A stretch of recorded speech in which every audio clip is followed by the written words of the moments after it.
Welcome to Shubha's World. இந்த வீடியோல வந்து நம்ம pregnancy போது இந்த fibroids pregnancy affect பண்ணுதா இல்லையா, எந்தெந்த விஷயங்கள்ல நீங்க கேர்ஃபுல்லா இருக்கணும், என்ன எதிர்பார்க்கணும் அப்படின்ற டீடைல்ஸ் இந்த வீடியோல பார்க்க போறோம்.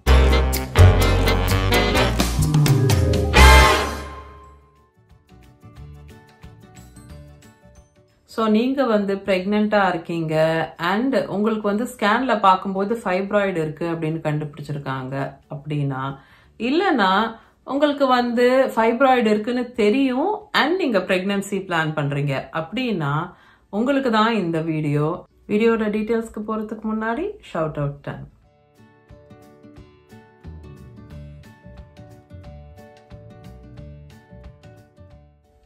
முக்கியமான டிஸ்க்ளைமர், நான் டாக்டர் இல்லை ஹெல்த் கேர் ப்ரொஃபஷனல் கிடையாது.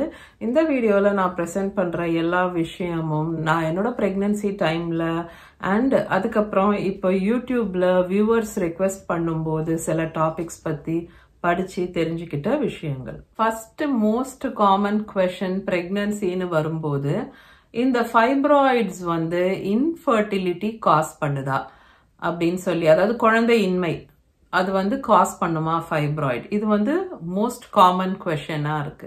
Most of the time fibroids வந்து உங்களோட ஃபர்டிலிட்டியை எஃபெக்ட் பண்றது இல்லை. எஸ்பெஷலி அது வந்து கர்ப்பப்பையோட அந்த மஸ்குலர் வால்ல இன்ட்ராமியூரல் இல்ல சப்சிரோசல் இல்ல நான் சொன்னேன் இல்லையா பெடன்குலேட்டட், அந்த மாதிரி டைப் ஆஃப் ஃபைப்ராய்டா இருந்ததுன்னா அது கண்டிப்பா உங்களோட ஃபர்டிலிட்டியை எஃபெக்ட் பண்றது கிடையாது. சில சமயம் சப் மியூகோசல், அதாவது அந்த கர்ப்பப்பையோட கேவிட்டிக்குள்ள அந்த ஸ்பேஸ்க்குள்ள இருக்கக்கூடிய ஃபைப்ராய்டு அதுவும் கொஞ்சம் பெருசா இருக்கு அப்படின்னா அது வந்து பிரெக்னன்சில மிஸ்கேரேஜ் காஸ் பண்றதுக்கான வாய்ப்பு இருக்கு. அது வந்து ரேரான ஒரு விஷயம்தான், இருந்தாலும் சான்சஸ் இருக்கு அப்படின்னு சொல்றாங்க. அதே மாதிரி சர்விக்ஸ்ல கர்ப்பப்பையோட வாயில வந்து கரெக்டா அந்த சர்விக்கல் ஓப்பனிங் கிட்ட உங்களுக்கு வந்து ஃபைப்ராய்டு இருக்குன்னா அந்த சர்விக்ஸ் ஓபன் ஆகுறது க்ளோஸ் ஆகுறது வந்து பாதிக்கப்படுது இல்லையா? அந்த மாதிரி ஒரு சிச்சுவேஷன்ல வந்து உங்களுக்கு வந்து அந்த சீமன்ங்கிறது வந்து உள்ள கர்ப்பப்பைக்குள்ள போறதுக்கான வாய்ப்பையே வந்து அது பாதிக்குது. அந்த கர்ப்பப்பையோட வாயில ஃபைப்ராய்டு இருக்கு, சர்விக்கல் ஃபைப்ராய்டு அப்படின்னா. ஸோ அந்த மாதிரி சிச்சுவேஷன்ல வந்து உங்களுக்கு வந்து பிரெக்னன்சி டிலே ஆகுறதுக்கு இல்ல இன்ஃபர்டிலிட்டிக்கான சான்சஸ் இருக்கு. ஸோ நீங்க வந்து பிரெக்னன்சி பிளான் பண்றீங்க, உங்களோட ஹெல்த் அண்ட் உங்க ஹஸ்பண்டோட ஹெல்த் அண்ட் நம்பர்ஸ் எல்லாமே பர்ஃபெக்டா இருக்கு, எல்லாமே நார்மலா இருக்கு. ஆனா ஒரு வருஷம் 1.5 வருஷம் ட்ரை பண்ணியும் உங்களுக்கு வந்து பிரெக்னன்சி நடக்கல அப்படின்னா அண்ட் உங்களுக்கு வந்து சப் மியூகோசல் இல்லனா சர்விக்கல் ஃபைப்ராய்டு இருக்கு அப்படின்னா நீங்க வந்து டாக்டர் கிட்ட கேட்கலாம். ஒருவேளை இது வந்து பிரெக்னன்சியை தடுக்குதோ இல்லனா மிஸ்கேரேஜ் ஏர்லியா ஆயிடுறதோ அந்த மாதிரி நடக்கிறதுக்கு வாய்ப்பு இருக்கா, இதை ட்ரீட் பண்ணலாமா, என்ன ஆப்ஷன்ஸ் இருக்குன்னு நீங்க டாக்டர் கிட்ட டிஸ்கஸ் பண்ணலாம். ஸோ நீங்க வந்து உங்களோட கன்செப்ஷனை வந்து, அதாவது உங்க பிரெக்னன்சியை வந்து இந்த சப் மியூகோசல் ஃபைப்ராய்டு வந்து தடுக்குது, இல்ல உங்களுக்கு அதனால மிஸ்கேரேஜ் ஆகுது, ஆர் உங்களுக்கு வந்து சர்விக்கல் ஃபைப்ராய்டு இருக்கு அண்ட் அதனால பிரெக்னன்சி நடக்க மாட்டேங்குது அப்படின்னு நீங்க நினைக்கிறீங்கன்னா அந்த மாதிரி சிச்சுவேஷன்ல மயோமெக்டமி பண்ணி அந்த ஃபைப்ராய்டை உங்க டாக்டர் ரிமூவ் பண்ணுவாங்க. மயோமெக்டமி வந்து பிரெக்னன்சி சேஃப், அதாவது அது வந்து பிரெக்னன்சியை பாதிக்காது, பிரெக்னன்சிக்கு சப்போர்ட் பண்ணக்கூடிய ஒரு ப்ரொசீஜர் தான். அண்ட் ஒரு விஷயம் நீங்க கவனமா இருக்கணும், டெலிவரி வந்து சிசேரியன் பண்றதுக்கு வாய்ப்பு இருக்கு. ஆனா most of the time fibroid வந்து உங்களோட ஃபர்டிலிட்டியை எஃபெக்ட் பண்றது இல்ல அப்படிங்கிறது தான் ஃபேக்ட். அடுத்தது, நீங்க வந்து பிரெக்னெண்டா இருக்கீங்க, உங்களோட அல்ட்ராசவுண்டுக்கு போறீங்க அண்ட் அப்போ பார்க்கும்போது உங்களுக்கு ஃபைப்ராய்டு இருக்கு யூட்ரஸ்ல அப்படின்னு சொல்லி உங்க டாக்டர் சொல்றாங்க. இப்போ நீங்க என்ன எக்ஸ்பெக்ட் பண்ணணும், இல்ல நெக்ஸ்ட் ஸ்டெப்ஸ் என்ன அப்படின்னு கேட்டீங்கன்னா, ஆக்சுவலி பிரெக்னன்சில ஃபைப்ராய்டை டச்சே பண்ண மாட்டாங்க, மானிட்டர் மட்டும்தான் பண்ணுவாங்க. ஃபைப்ராய்டு வந்து ரொம்ப கடகடன்னு பெருசா வளர்ந்துடாம இருக்கா அப்படின்னு சொல்லி ஒரு மானிட்டரிங் மட்டும்தான் பண்ணுவாங்க. ஆனா அதுக்கான எந்த ட்ரீட்மெண்ட்டும் பிரெக்னன்சில பண்ணவே மாட்டாங்க. ஃபைப்ராய்டு வந்து ஈஸ்ட்ரோஜன் டிபெண்டன்ட். ஸோ அதனால பிரெக்னன்சில ஃபைப்ராய்டு வந்து கொஞ்சம் க்ரோ ஆகுறதுக்கு வளர்றதுக்கு சான்சஸ் இருக்கு. ஸோ சைஸ்ல வந்து உங்க ஃபைப்ராய்டு உங்களோட கட்டி வந்து பெருசாகிறதுக்கு வாய்ப்பு இருக்கு பிரெக்னன்சில. அதனால அப்பப்போ அல்ட்ராசவுண்ட் பண்ணி அது வந்து ரொம்ப பெருசாகாம இருக்கா, குழந்தையோட growth எஃபெக்ட் பண்ணாம இருக்கா அப்படின்னு சொல்லி மட்டும் மேக் ஷூர் பண்றதுக்கு அப்பப்போ அல்ட்ராசவுண்ட் பண்ணுவாங்க. மற்றபடி எந்த ட்ரீட்மெண்ட்டும் பிரெக்னன்சில பண்ண மாட்டாங்க. பிரெக்னன்சில ஃபைப்ராய்டை மானிட்டர் மட்டும் தான் பண்ணுவாங்க அப்படின்னு சொன்னேன் இல்லையா. ஏன்னா அதுக்கு இன்னொரு ரீசனும் இருக்கு. அது வந்து அந்த பிரெக்னன்சில வந்து ரத்த ஓட்டம் வந்து அந்த யூட்டரஸ்க்கு பாதிக்கப்படுது, டிஸ்டர்பன்ஸ் ஆகுது யூட்டரஸ்ல இருக்கக்கூடிய அந்த ஃபைப்ராய்டுக்கான பிளட் ஃப்ளோ. அண்ட் அந்த மாதிரி டைம்ல சில சமயம் டீஜெனரேஷன் நடக்கும். அதாவது அதுக்கான அந்த ரத்த ஓட்டம் பாதிக்கும் போது ஒரு டிஸ்டர்பன்ஸ் ஆகுது இல்ல அந்த ஃபைப்ராய்ட்ல, அது வந்து ரெட் டீஜெனரேஷன் அப்படின்னு சொல்றாங்க. ஸோ அந்த மாதிரி இருந்ததுன்னா உங்களுக்கு பெயின் இருக்கிறதுக்கு வாய்ப்பு இருக்கு வயிற்றுல. ஸோ அப்படி உங்களுக்கு பிரெக்னன்சில உங்களுக்கு ஃபைப்ராய்டு இருக்கு அண்ட் உங்களுக்கு வயிறு வலி இருக்கு, பெயின் இருக்குன்னா நீங்க டாக்டரை போய் பாருங்க. அவங்க உங்களுக்கு அந்த பெயின்கான மருந்து கொடுப்பாங்க. பட் மற்றபடி வேற எதுவும் ட்ரீட்மெண்ட் பண்ண மாட்டாங்க. அந்த பெயினை மேனேஜ் பண்றதுக்கு உங்களுக்கு மெடிசன் கொடுப்பாங்க. நெக்ஸ்ட் ஒன், பிரெக்னன்சில ஃபைப்ராய்டு வந்து பேபியோட பொசிஷனை வந்து கொஞ்சம் எஃபெக்ட் பண்றதுக்கு வாய்ப்பு இருக்கு. எஸ்பெஷலி ஃபைப்ராய்டு ரொம்ப பெருசா இருக்கு அப்படின்னு சொன்னா அப்போ வந்து குழந்தை வந்து பிரீச் பொசிஷன்ல இருக்க வாய்ப்பு இருக்கு. தலைகீழா இருக்கக்கூடிய பொசிஷனுக்கு வராம, சிஃபாலிக்கு வராம பிரீச்லயே இருக்கிறதுக்கு வாய்ப்பு இருக்கு. இல்ல சில சமயம் வந்து இப்படி படுத்த மாதிரி சைட்வேஸ்ல இருக்கிற மாதிரி இருக்கிறதுக்கு வாய்ப்பு இருக்கு. ஸோ குழந்தை வந்து யூஷுவல் டிபிக்கல் பொசிஷனுக்கு வராம இந்த மாதிரி பிரீச் ஆர் டிஃப்ரெண்ட் பொசிஷன்ஸ்ல இருக்கிறதுக்கு வாய்ப்பு இருக்கு உங்களோட ஃபைப்ராய்டு பெருசா இருந்தது அப்படின்னா. ஃபைப்ராய்டோட லொகேஷன், ஃபைப்ராய்டோட சைஸை பொறுத்து உங்களுக்கு வந்து நார்மல் டெலிவரி பண்ண முடியாம போகலாம். அண்ட் அதனால சிசேரியன் தான் சேஃப் அப்படின்னு சிசேரியன் டெலிவரி பண்றதுக்கு வாய்ப்பு இருக்கு.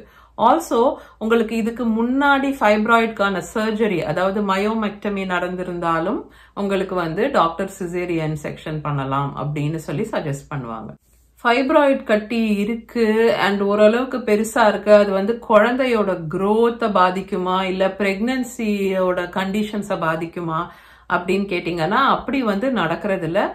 மோஸ்ட் ஆஃப் த டைம் அந்த ஃபைப்ராய்டு பிரெக்னன்சில வந்து குழந்தையோட growth-ஐயோ குழந்தையோட வெல்பீயிங்கையோ பாதிக்கிறது இல்ல, அஃபெக்ட் பண்றது இல்ல. குழந்தை வளரும், எல்லாம் வந்து நல்லா தான் இருக்கும். And at the same time ஃபைப்ராய்டும் கூட சைஸ்ல கொஞ்சம் பெருசாக வாய்ப்பு இருக்கு. பட் மற்றபடி அது குழந்தையோட growth-ஐயோ டெவலப்மெண்ட்டையோ பாதிக்கிறது இல்லை. பிரெக்னன்சில ஃபைப்ராய்ட்ஸ் இருக்கும்போது உங்களுக்கு ப்ரீ டேர்ம் பர்த், அதாவது ப்ரீமெச்சுவர் டெலிவரி ஆகிறதுக்கான ரிஸ்க் இருக்கு. அதே மாதிரி ப்ரீமெச்சுவர் ரப்சர் ஆஃப் மெம்பரேன்ஸ், அதாவது பனிக்குடம் வந்து ஏர்லியாவே ப்ரீமெச்சுவராகவே வந்து பனிக்குடம் உடையறதுக்கான சான்சஸ் இருக்கு. பிகாஸ் இந்த யூட்டரைன் வால் வந்து அந்த ஃபைப்ராய்ட்னால, அந்த கட்டினால வந்து ஒரு மாதிரி அது வந்து இரிட்டேட் ஆகி இருக்கிறதால இந்த மாதிரி ரிஸ்க்ஸ் இருக்கு. ஸோ ப்ரீமெச்சுவர் டெலிவரி, அதே மாதிரி ப்ரீமெச்சுவர் ரப்சர் ஆஃப் மெம்பரேன்ஸ், அதாவது பனிக்குடம் வந்து சீக்கிரமா உடையிறது டியூ டேட்டுக்கு ரொம்ப முன்னாடியே, அந்த மாதிரியான ரிஸ்க்ஸ் கொஞ்சம் இருக்கு. அடுத்த காமன் கொஸ்டின் என்னன்னா, சிசேரியன் டெலிவரி தான் பண்றோம் அப்படின்னு ஆயிடுச்சு, அப்போ அந்த வயிறை ஓபன் பண்றாங்க இல்லையா சிசேரியன் போது, அதே டைம் வந்து ஃபைப்ராய்டையும் ரிமூவ் பண்ணிடலாம் இல்ல, ஃபைப்ராய்டு கட்டியையும் ஆப்ரேஷன் பண்ணி எடுத்துடலாம்ல அப்படின்னு சொல்லி நிறைய பேர் கேட்பாங்க. பட் அந்த மாதிரி டாக்டர்ஸ் பண்ணவே மாட்டாங்க. பிகாஸ் இந்த ஃபைப்ராய்டுங்கிறது வந்து ரொம்ப வாஸ்குலர், அதாவது அதுக்கு அந்த பிளட் சப்ளை, அந்த கனெக்ஷன்ஸ் வந்து ரொம்ப எக்ஸ்டென்சிவா இருக்கு. ஸோ அதனால டெலிவரி, அதுவும் சிசேரியன் டெலிவரியும் போதே வந்து உங்களுக்கு பிளட் லாஸ் ரொம்ப ஜாஸ்தி. ஆன் டாப் ஆஃப் தட் இந்த மாதிரி ஃபைப்ராய்டு ரிமூவ் பண்ற சர்ஜரியும் பண்ணும்போது அது வந்து ரொம்ப அன்சேஃப் ஆயிடும் அந்த பிளட் லாஸை பொறுத்த வரைக்கும். அதனால எந்த டாக்டருமே வந்து சிசேரியன் போது உங்களுக்கு எந்த ஃபைப்ராய்டையும் ரிமூவ் பண்ண மாட்டாங்க. எப்பவுமே உங்களுக்கு சிசேரியன் டெலிவரியா இருந்தாலும் உங்களை ஸ்டிச் அப் பண்ணி நீங்க சிசேரியன் சர்ஜரியில இருந்து நீங்க ரிகவர் ஆன அப்புறம் சில மாதங்களுக்கு அப்புறம் இல்ல ஒரு வருஷத்துக்கு அப்புறம் திரும்ப அதுக்கப்புறம் உங்களுக்கு தேவைப்பட்டதுன்னா அப்போ வந்து தனியா தான் இந்த ஃபைப்ராய்டுக்கான சர்ஜரி பண்ணுவாங்க. சிசேரியனோட எப்பவுமே பண்ண மாட்டாங்க. அதுக்கப்புறம் இன்னொரு முக்கியமான விஷயம், உங்களுக்கு ஃபைப்ராய்டு இருக்கும்போது போஸ்ட் பார்ட்டம் ஹெமரேஜ், அதாவது டெலிவரி ஆனப்புறம் நம்மளுக்கு ப்ளீடிங் ஆகுது இல்லையா, அந்த ப்ளீடிங் வந்து கொஞ்சம் அதிகமாகிறதுக்கு வாய்ப்பு இருக்கு. ஸோ போஸ்ட் பார்ட்டம் ஹெமரேஜ்க்கான ரிஸ்க் இருக்கு ஃபைப்ராய்டு இருக்கவங்களுக்கு.